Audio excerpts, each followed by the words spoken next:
देखिए, आप एक साधक हैं और आप साधना कर रहे हैं, तो ये 10 संकेत बताते हैं कि आपकी साधना अच्छी चल रही है और आप अच्छे लेवल के साधक हैं। चाहे ये अनुभव आपके साथ हो या आपके परिवार के किसी भी सदस्य के साथ हो, उससे ये पता लगा सकते हैं कि उसकी साधना एक उच्च लेवल की हो और वो एक अच्छा लेवल का साधक है। तो वो 10 संकेत कौन से हैं? आइए मैं आपको बताती हूँ। जो भी व्यक्ति साधना कर रहा है, उसमें सबसे पहला चेंज ये आता है कि वह कम बोलने लगता है। मतलब कि वो ज़्यादा किसी से बातें नहीं करेगा, ज़्यादा घूमना-फिरना उसको पसंद नहीं होगा, ज़्यादा इंटरेक्शन नहीं करेगा वो। कुल मिलाकर कहें तो वो अपने को एक तरह से आइसोलेट कर लेता है। यह उसका पहला एक्सपीरियंस होता है। अगर आप किसी भी साधक को देखना चाहते हैं कि वो किस लेवल का साधक है, तो यह चेंजेस उसमें आने लगता है। और तीसरी बात यह है कि उसके मन में हर समय भगवान का ही चिंतन चलता रहता है। हर समय भगवान में ही मन लगा रहना, भगवान में ही प्रीति रहना, यहाँ तक कि अजप-जाप चलता है। जप-जाप होता है जो श्वासों में लिया जाता है। जैसे श्वास अंदर जाती है तो जैसे राम नाम है तो श्वास अंदर गई तो रा, बाहर आया तो म, राधा नाम है, श्वास अंदर गई तो रा, बाहर आया तो धा, सोहम का अजप-जाप होता है, सो अंदर गया और बाहर श्वास आई तो हम, ऐसे करके अजप-जाप उसके मन में चलता रहता है चौबीसों घंटे। तो यह भी एक उच्च साधक की पहचान होती है। चौथा नंबर का है कि उसकी साधक की ऑब्जर्वेशन पावर हाई होती है। वह ऑब्जर्वेशन बहुत अच्छे से कर लेता है, वह लोगों को ऑब्जर्व करता है। हालांकि वह बताएगा नहीं कि क्या है क्या नहीं है, लेकिन वह लोगों को देखकर ऑब्जर्व कर लेगा कि उसके मतलब भांप लेता है वो पहले से ही। जैसे कोई उसको बुला रहा है तो किस इंटेंशन से बुला रहा है उसको पहले ही पता चल जाता है। कोई उससे मिल रहा है तो मतलब उसकी इंटेंशन पावर, मतलब उसको आभास इतना स्ट्रांग हो जाता है, मतलब उसका दिमाग ना, जैसे मंत्र जप करते हैं ना तो हमारा 1-2% होता है, लेकिन जब मंत्र जप करते करते एक हाई लेवल पर वो पहुंच जाता है तो उसका दिमाग ना कई परसेंटेज आगे पहुंच जाता है और उसको आभास पहले से होना, उसकी इंटेंशन पावर कई हाई हो जाती है। वो लोगों को बहुत अच्छे से ऑब्जर्व कर लेता है। जैसे कोई लोग आते हैं, जैसे हमारे घर पर आए या उससे मिलने आए, तो वहाँ लोगों की इंटेंशन समझ जाता है, उसके भाव समझ जाता है। चाहे वह लोग उससे बातें करे ना करे, लेकिन उसके हाव भाव देखकर ही वह समझ जाता है कि ये किस विषय पर बात करने वाला है। तो उसका ऑब्जर्वेशन पावर जो होता है एक साधक का बहुत हाई लेवल का होता है और उसका माइंड जो होता है वह एक जबरदस्त हो जाता है। देखिए, उच्च साधक की एक पहचान ये भी होती है कि वह आकर्षित होते हैं। आकर्षित का मतलब ये है कि उनकी ऑरा ना बहुत आकर्षक करने वाली होती है लोगों को। आकर्षित करने का मतलब यहाँ पर बाहरी सुंदरता से नहीं है, यहाँ पर भीतरी सुंदरता की बात हो रही है कि लोग उनसे बहुत जल्दी आकर्षित हो जाते हैं। क्यों? क्योंकि उनकी ऑरा ही इतनी स्ट्रांग रहती है, एकदम आकर्षण करने वाली रहती है। जैसे कि कोई माता देवी की उपासना करता है, कोई शक्ति की उपासना करता है, तो उनमें एकदम पावर और एक शक्ति आ जाती है जिससे लोग उनकी तरफ खींचे चले आते हैं।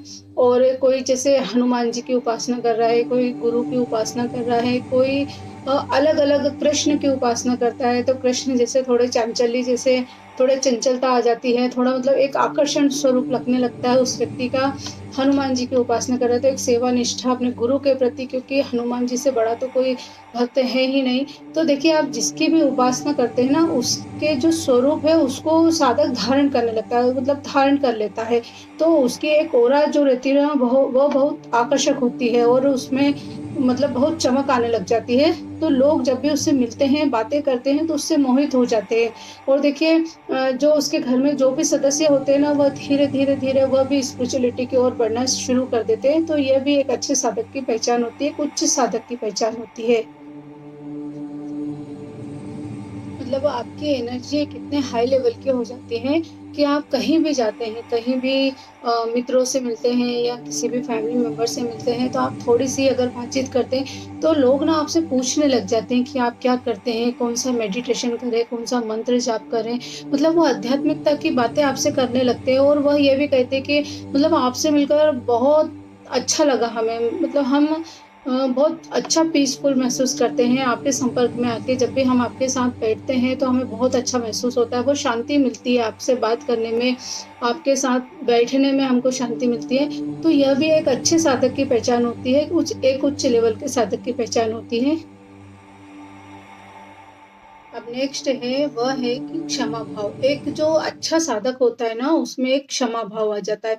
देखिए जब साधक शुरुआत में जब साधना करता है तो उसको जब कुछ सिद्धियाँ मिलती हैं तो उसको एक अभिमान हो जाता है। लेकिन जब वह उनसे भी पार जाता है, जब उसको कई तरह की चोटें लगती है, वह बार-बार गिरता है उसके अभिमान की वजह से, तो जब वो फिर से उठता है अपने गुरु के मार्गदर्शन से या अपने मंत्र से जब भी वो उठता है तो फिर उसमें एक क्षमा भाव आ जाता है, उसमें फिर वह अहंकार नहीं रहता है, फिर वह सबको क्षमा करने का भाव रखता है। अगर आप एक अच्छे लेवल के साधक हैं, तो आप में क्षमा भाव आ जाएगा। लेकिन कभी-कभी क्या होता है ना कि क साधक को कभी-कभी बहुत गुस्सा आ जाता है और वह गुस्सा इसलिए आता है क्योंकि वो कभी-कभी बहुत इरिटेट भी हो जाता है और उसको ये लगने लगता है कि कोई उसको मतलब भगवान नाम जप है, उसकी साधना में कोई उसको डिस्टर्ब ना करे, इसलिए भी उसको कभी-कभी बहुत गुस्सा आ जाता है। तो इसका अर्थ ये नहीं होता है कि उसमें क्षमा भाव नहीं है, उसमें क्षमा भाव तो है, लेकिन वो अपनी एक सिक्योरिटी बनाना चाहता है कि मैं मतलब मंत्र जप कर रहा हूँ, मैं ध्यान कर रहा हूँ, मैं मेडिटेशन कर रहा हूँ, मैं अपने पथ पर आगे बढ़ रहा हूँ, तो कोई मुझे रोके-टोके ना, इसलिए उसको कभी-कभार मतलब क्रोध स्वभाव भी आ जाता है। तो कभी हम ये सोचते हैं कि साधक इतना उच्च लेवल का है और ये इतना क्रोध कर रहा है, गुस्सा कर रहा है, तो इसमें क्षमा भाव कहाँ होगा? लेकिन क्षमा भाव उसमें होता है, पर वो अपनी जो साधना है, उसको लेकर थोड़ा परिपक्व होता है, इसलिए वह कभी-कभी गुस्सा भी कर लेता है, क्रोध स्वभाव में भी आ जाता है।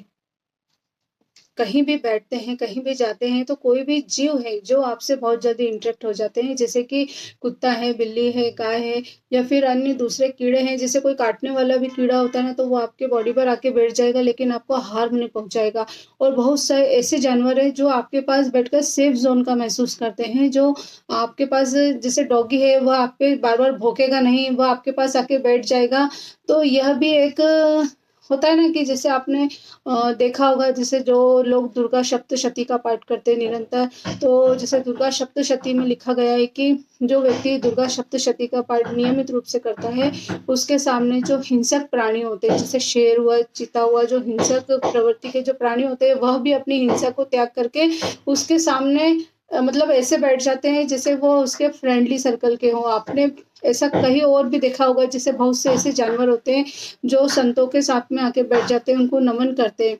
तो ये सब क्यों होता है? ये सब होता है आपके अंदर बहने वाली ब्रह्मचर्य की संकल्प शक्ति और मंत्र जप की शक्ति के कारण एक ऊर्जा आप में पैदा होती है, तब जो हिंसक प्राणी भी होते हैं, वह भी आपके सामने अहिंसक बन के बैठ जाते हैं, आपसे प्रेम करने लगते हैं और एक सेफ ज़ोन का उनको महसूस होता है।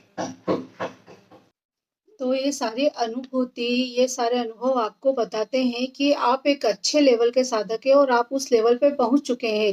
तो आप भी बताइए कि आप में ये सब कौन-कौन से लेवल का आप में इंक्रीज़ हुआ है और आप किस लेवल तक पहुँचे हैं? मुझे ज़रूर बताएँ कमेंट करके। और अगर आपको ये वीडियो अच्छा लगा हो तो प्लीज़ इसको लाइक करें और औरों तक भी पहुँचाएँ, वह भी जान सके कि उच्च लेवल के साधक में कौन-कौन से गुण होते हैं। मेरे चैनल को सब्सक्राइब ज़रूर करें और औरों तक भी शेयर करें। Thank you. हरि ओम।